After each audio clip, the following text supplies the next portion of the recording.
आज जिसके बारे में बात कर रहा हूं उसका नाम है टीपू सुल्तान। टीपू सुल्तान के बारे में जो हुआ आपको सुनना चाहिए। टीपू सुल्तान 18वीं सदी में कर्नाटक के मैसूर राज्य का शासक था। बहुत सारे लोगों ने नहीं देखा होगा, हम लोग जब बचपन थे टीपू सुल्तान सीरियल आता था। इतिहास की किताबों में टीपू सुल्तान को शेरे मैसूर बताया गया। टीपू सुल्तान और उसके पिता हैदर अली ने अंग्रेजों को कई युद्धों में हराया था। यह हमें बताया गया, हमें सीरियल में दिखाया गया कि देखो ये अंग्रेजों से लड़ रहे थे, अंग्रेजों को हरा रहे थे, तुम्हारे हीरो। आज जरा हीरो के पन्ने मैं दिखाता हूं। अंग्रेजों के साथ चौथे युद्ध में टीपू सुल्तान लड़ाई में मारा गया। टीपू सुल्तान की तलवार बहुत मशहूर हुई थी, जो वुड्स स्टील से बनी हुई थी और जिससे वो दुश्मन के लौह कवच को भी आसानी से चीर देता था, यह बताया गया। लेकिन मैं पूछना चाहता हूं कि टीपू सुल्तान के बारे में किताबों में कई ऐसी बातें हैं जो हमने रिसर्च की और हमें मिली, जो मैं अभी आपको आगे बताऊंगा, वो क्यों नहीं बताई गई। मैं आपको बताना चाहता हूं टीपू सुल्तान की तलवार के बारे में किताबों में बताया गया, टीवी सीरियल तक बना। यह बताया जाता कि टीपू सुल्तान की तलवार के हैंडल पर कुरान की आयतें भी लिखी हुई थी। लेकिन यह नहीं बताया जाता कि टीपू सुल्तान के तलवार के हैंडल पर जो लिखा था उसका मतलब क्या है। मैं आपको पर लिखा था, मेरी विजयी तलवार काफिरों के विनाश के लिए चमक रही है। इस देश के अंदर जिस आदमी को हीरो बता रहे हैं उसका यह हिस्सा क्यों नहीं बताया कि वो तलवार पर लिखता था कि काफिरों के विनाश से चमक रही है तलवार। यह क्यों नहीं बताया। इतिहास की किताबों में टीपू सुल्तान को महान और बहादुर बताया गया, पर यह क्यों नहीं बताया गया कि वो दक्षिण भारत का औरंगजेब था। इतिहास के पन्ने कहते हैं कि वो दक्षिण भारत का औरंगजेब था। टीपू सुल्तान के बारे में दावा किया जाता है कि उसने अपने राज में हजारों महिला, पुरुष, बच्चों का कत्लेआम किया। जिन्होंने ये बातें बताई उनके बारे में उन्होंने जो लिखा वो क्यों नहीं बताया गया। और इतना ही नहीं, अत्याचार ही नहीं किया, फिर उन्हें गुलाम बनाया। टीपू सुल्तान ने सैकड़ों हिंदू मंदिरों को ध्वस्त किया और मैंगलोर, कुर्ग, कोयंबटूर, केरल जैसी जगहों पर हजारों लोगों का धर्मांतरण किया। यह दावा किया जाता है। यह क्यों नहीं पढ़ाया गया, हमें सीरियल में क्यों नहीं दिखाया। टीपू सुल्तान ने न सिर्फ हिंदुओं बल्कि ईसाइयों पर भी अत्याचार किए। यह दावा करने वाले इतिहासकारों के पन्ने क्यों नहीं पढ़ाए गए। उसने चर्च नष्ट किए, जलाए, उनका धर्मांतरण किया। यह कहां चला गया। सीरियल बनाने वालों को नजर नहीं आया कि यह भी तो दिख रहा है कहीं कहीं। टीपू सुल्तान का यह क्रूर चेहरा किताबों में नहीं बताया जाता। क्यों? तभी तो प्रधानमंत्री कह रहे हैं कि साजिशन। इतिहास के पन्ने जो पढ़ाए गए हैं उसमें साजिश की बू आती है। टीपू सुल्तान ने 1788 में कर्नाटक के कोडागु यानी तब के कुर्ग पर हमला किया था। टीपू की सेना ने कोडागु में कई कस्बों और गांवों को तबाह कर दिया था। कुशालपुरा, ताल कावेरी और मदिकेरी गांव पूरी तरह से उजाड़ दिए थे। 40,000 हिंदुओं को जबरन मुसलमान बनाया। इन गांवों में 7,000 मुस्लिम परिवारों को बसाया गया था। यह क्यों नहीं बताया। अच्छा नहीं लग रहा था बताते हुए। तो जब यह अच्छा नहीं लग रहा था बताते हुए तो उसको हीरो बनाकर उसका सीरियल क्या बना के दिखा रहे थे भाई। इसी तरह से टीपू सुल्तान ने कालीकट के मालाबार में भी सेना भेजी थी। मालाबार में 7,000 ब्राह्मणों समेत कई हिंदू परिवार रहते थे। टीपू सुल्तान ने 2,000 ब्राह्मणों का कत्ल करवा दिया, यह दावा किया जाता है। सैकड़ों हिंदुओं का जबरन धर्मांतरण करवाया। कई हिंदुओं ने जंगलों में भागकर अपनी जान बचाई थी। और हमारे यहां लोग सुबह सुबह पूजा पाठ करके टीपू सुल्तान लगाना, जरा देखें सीरियल। क्या बॉस, ये सब नहीं दिखा आपको? हमारी रिसर्च टीम को दिखा, आपको नहीं दिखा? कालीकट में टीपू सुल्तान की सेना के अत्याचार के बारे में पुर्तगाली यात्री फादर बार्थोलोम्यू ने अपनी किताब the voyage to the East Indies में लिखा है कि 30,000 बर्बर सैनिकों के दल ने रास्ते में जो मिला उसे मार डाला। सैनिकों के साथ एक हाथी पर सवार टीपू सुल्तान भी चल रहा था। उसके पीछे 30,000 सैनिकों का एक और दल था। कालीकट में ज्यादातर पुरुषों और महिलाओं को फांसी पर लटका दिया गया। फांसी पर लटका देने वाले का बैठ के सीरियल देख रहे थे। लगाना जरा, एंटीना घुमाना जरा, साफ नहीं दिख रहा टीपू सुल्तान। साफ तो आज दिख रहा है जब मैं दिखाऊंगा। मासूम बच्चों को उनकी माओं के गले से बांधकर फांसी पर लटकाया गया, यह लिख रहा है एक भाई। ये पन्ने क्यों नहीं बताए? हिंदुओं और ईसाइयों को कपड़े उतारकर हाथियों के पैरों से बांध दिया गया था और हाथियों को तब तक घुमाया गया जब तक लोगों के शरीर के टुकड़े टुकड़े नहीं हो गए। यह भी तो टीपू सुल्तान ही था ना। उस वक्त के एक जर्मन यात्री गंटेस्ट ने भी कालीकट में टीपू के अत्याचारों के बारे में बताया। 1788 में टीपू सुल्तान 60,000 की सेना लेकर कालीकट आया और उसने सब तबाह कर दिया। जिस तरह के अत्याचार टीपू सुल्तान की सेना ने किए उसके बारे में बताना भी मुश्किल है, भाई लिख रहे हैं जर्मन यात्री उस वक्त। ऐसे ही दक्षिण का औरंगजेब, यह नाम नहीं दिया जाता कई जगहों। 1964 में लाहौर के पाकिस्तान एडमिनिस्ट्रेटिव स्टाफ कॉलेज से लाइफ ऑफ टीपू सुल्तान के नाम से एक किताब प्रकाशित हुई। अच्छा, कई लोग सोच रहे होंगे इन किताबों में लिखा है ये सही है नहीं है। भाई जो दूसरा पढ़ा वो भी किताबों से ही पढ़ा ना, तो वो वाला सही था और ये नहीं सही था। ये लिखने वाले सब गलत और वो लिखने वाले सब सही। और टीपू सुल्तान ने अपनी चिट्ठियों में क्या लिखा वो भी आगे बताऊंगा। अभी रुकिए, अभी तो वो चिट्ठियां लगाऊंगा। तो जो किताब आपको बता रहा हूं, लाइफ ऑफ टीपू सुल्तान, इसमें लिखा है कि टीपू सुल्तान ने मालाबार के इलाके में 1 लाख से ज्यादा हिंदुओं और 70,000 से ज्यादा ईसाइयों को कन्वर्ट किया, उनका जबरन धर्मांतरण किया और गोमांस खाने पर मजबूर किया। ऐसे लोगों के पास अब इस्लाम में रहने के अलावा कोई चारा नहीं रह गया था। बाद में इन्होंने अपने बच्चों को इस्लाम की शिक्षा देना शुरू किया। धर्मांतरण के लिए टीपू की इच्छा सिर्फ मालाबार इलाके तक सीमित नहीं थी, उसने इसे कोयंबटूर तक फैलाया। लाइफ ऑफ टीपू में लिखा है। टीपू सुल्तान के बारे में इतिहासकारों ने तो लिखा ही है। खुद टीपू सुल्तान ने अपने मातहतों को लेटर लिखकर मालाबार में कत्लेआम और धर्मांतरण का जिक्र किया। टीपू सुल्तान ने सईद अब्दुल दुलाई और उसके अधिकारी बदरूज जमा खान को एक चिट्ठी लिखी।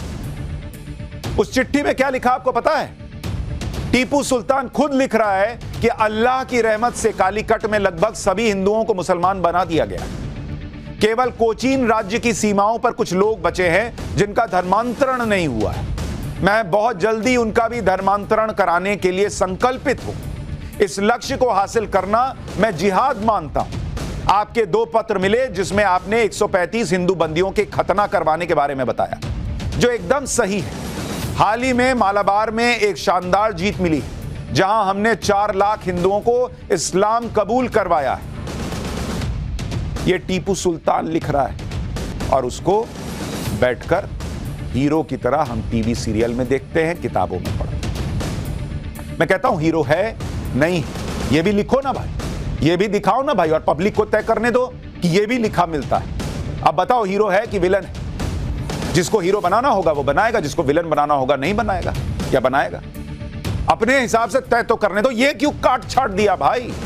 टीपू सुल्तान ने हिंदू मंदिरों को भी निशाना बनाया, जैसा कि उत्तर भारत में औरंगजेब ने किया था। ब्रिटिश राज में मालाबार के कलेक्टर रहे विलियम लोगन ने 1887 में मालाबार मैनुअल नाम की किताब में उन मंदिरों की लिस्ट दी जिसे केरल में टीपू सुल्तान ने नष्ट किया था। ब्रिटिश इतिहासकार बेंजामिन लेविस राइस के मैसूर गैजेटियर में बताया गया कि जब टीपू सुल्तान की मौत हुई तो इतने बड़े साम्राज्य में सिर्फ 2 हिंदू मंदिर थे जहां नियमित पूजा होती थी। ब्रिटिश काल के अफसरों और कई इतिहासकारों के मुताबिक टीपू सुल्तान ने करीब 8,000 मंदिरों को तोड़ा था। यह दावा किया जाता है 8,000 मंदिरों के तोड़े जाने का दावा। इतिहासकार रवि वर्मा के मुताबिक टीपू सुल्तान ने जिन मंदिरों को तोड़ा उसका जिक्र मालाबार गजेटियर में है। इनमें प्रमुख मंदिरों में तिरुनाव्या मंदिर, जो पूरे भारत में ऋग्वेद की पढ़ाई का केंद्र था, उसको तोड़ दिया गया, यह कहा गया। नरसिम्हा मूर्ति मंदिर, जिसे 4000 साल पुराना बताते हैं, उसके तोड़े जाने की बात। कोझिकोड का ताली महादेव मंदिर, कोझिकोड का तिरुवन्नूर शिवा मंदिर जैसे सैकड़ों मंदिर शामिल हैं। हालांकि कई इतिहासकारों और टीपू सुल्तान के समर्थकों का मानना है कि टीपू सुल्तान हिंदू विरोधी नहीं था।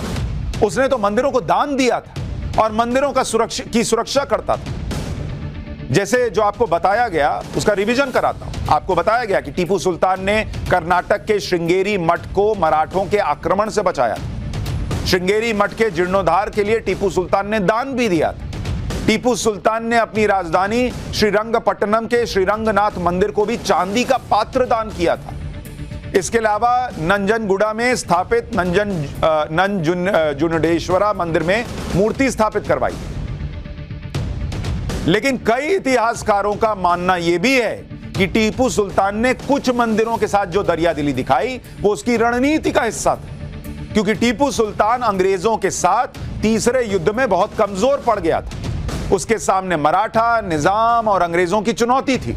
हिंदू बहुल प्रजा को खुश करने और मराठा आक्रमण से खुद को बचाने के लिए टीपू सुल्तान ने इस तरह की नीति को बाद में अपनाया। ये कई इतिहासकार दावा करते, तो इस दावे को भी तो बताना था, क्योंकि ये वही टीपू सुल्तान है जिसके बारे में इतिहासकार के.एम. पणिक्कर ने लिखा है कि जब केरल के एक राजवंश चिराकल राजाओं ने एक मंदिर को ध्वस्त न करने के लिए टीपू सुल्तान को सोना और चांदी देने का ऑफर दिया, तो टीपू सुल्तान ने यह कहा कि तुम पूरी दुनिया भी मुझे दे दो तो मैं हिंदू मंदिर को ध्वस्त करने से खुद को नहीं रोकूंगा। पूरी दुनिया की दौलत दे दो तब भी हिंदू मंदिर को ध्वस्त करने से नहीं रोकूंगा, ये इतिहासकार लिख रहे हैं। और सिर्फ कुछ मंदिरों के लिए जो किया वो बताकर ये बता दिया गया कि अरे यहां हिंदू लेके चलता था भाई, और ये पिछला सारा जो बता रहे हैं, ये जो लिखा हुआ ये क्या है। टीपू सुल्तान ने अपनी राजधानी श्रीरंगपट्टनम में एक जामा मस्जिद बनवाई थी। मस्जिद बनाने के लिए मंदिर को तोड़ा गया था। 1935 के आर्कियोलॉजिकल सर्वे की रिपोर्ट में इस बात का जिक्र है। इस रिपोर्ट में लिखा है कि टीपू सुल्तान ने आंजनेय मंदिर को तोड़कर उसकी जगह जामा मस्जिद बनाने का आदेश दिया, जिसके बाद आंजनेय मंदिर को तोड़ा गया और मंदिर में रखी देवी देवताओं की मूर्तियों को तोड़कर उससे जमीन को समतल किया गया। ये बातें सुनकर आपको याद आ रहा, जब मैं औरंगजेब का इतिहास बता रहा था तो क्या बातें आई थी, ऐसी चीजें सुनी थी आपने तब। औरंगजेब और टीपू सुल्तान का कनेक्ट जो लोग कहते हैं दक्षिण का औरंगजेब समझ में आ रहा है। और उस जमीन पर जामा मस्जिद का निर्माण किया गया। इस मस्जिद में एक मदरसा संचालित होता है, जिसके बारे में 2004 में एएसआई का एक पत्र सामने आया था, जिसमें एएसआई ने मदरसे को अवैध कहा था। टीपू सुल्तान के अत्याचार सिर्फ हिंदुओं तक सीमित नहीं थे। टीपू सुल्तान ने ईसाइयों का भी जबरन धर्मांतरण करवाया और कई चर्च भी तोड़े। 1820 से 1827 तक मद्रास के गवर्नर रहे मेजर जनरल थॉमस मुनरो ने लिखा कि टीपू सुल्तान ने कर्नाटक में 27 कैथोलिक चर्च गिराने का आदेश दिया। मैंगलोर में 60,000 ईसाइयों को गिरफ्तार कर लिया था। इन सभी को मैंगलोर से श्रीरंगपट्टनम ले जाया गया। इस दौरान 20,000 ईसाइयों की मौत हो गई। 30,000 ईसाइयों को जबरन धर्मांतरण से मुस्लिम बनाया था और सैकड़ों की हत्या की थी। श्रीरंगपट्टनम में ईसाई महिलाओं की शादी जबरन मुसलमानों से करवाई गई। इस दौरान जो भी विरोध करता था उसके नाक, कान और होठ काट दिए जाते थे। अगर कोई भागते हुए पकड़ा जाता था तो टीपू के आदेश पर उसके पैर, एक हाथ, नाक और कान को काट दिया जाता था।